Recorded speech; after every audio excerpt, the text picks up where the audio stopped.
Someone has said, "I love the church. It's the people in it I can't stand." Whenever people interact, people can have conflict. The Apostle Paul wrote, "If it is possible, as much as depends on you, live peaceably with all men." This means extending forgiveness and seeking reconciliation when conflicts arise. Today, some practical how-to advice. Stay with us.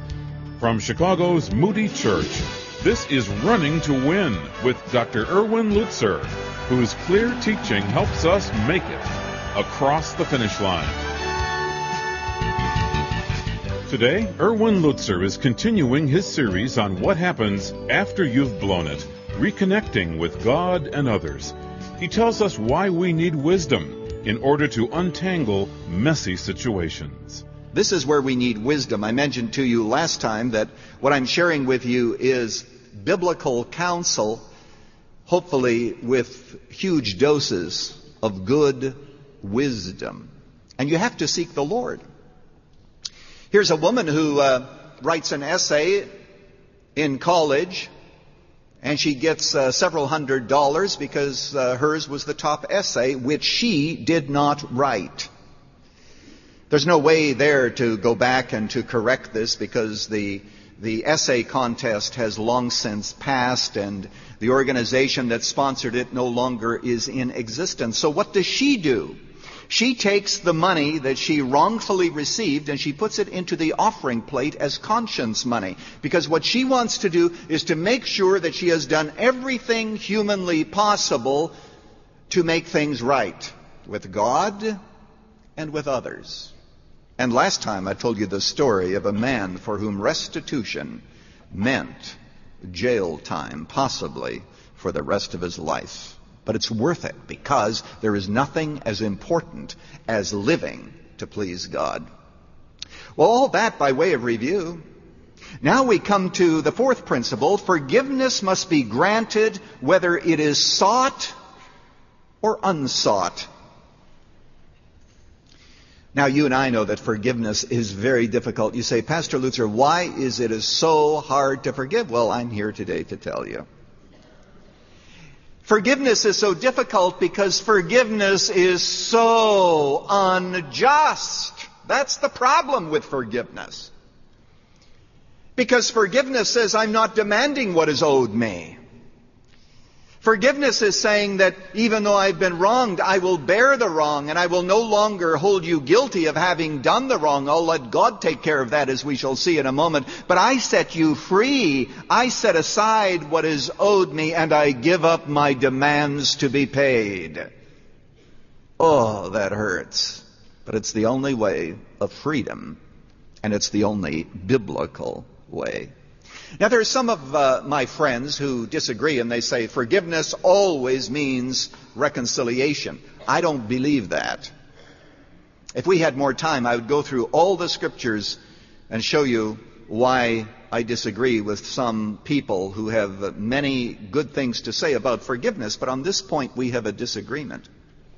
What I'm saying is that it's possible to forgive someone who has died. Some relative of yours who abused you. There's no possibility of reconciliation, but you can forgive. You can choose to lay down your bitterness and commit the matter to the Lord, as we shall explain today. You can forgive someone who does not even ask for your forgiveness.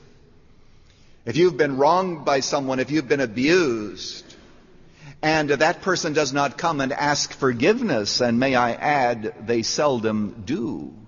What you can do is to choose before God to give up that bitterness and to say, Lord, this is yours. I can't deal with it. It is ruining me. Hasn't that person done enough damage against you yet? Must he also poison the rest of your life by you carrying the resentment and the bitterness? No, you forgive in the sense that you give that resentment and bitterness and revenge to God. And then you can even forgive those who ask for forgiveness.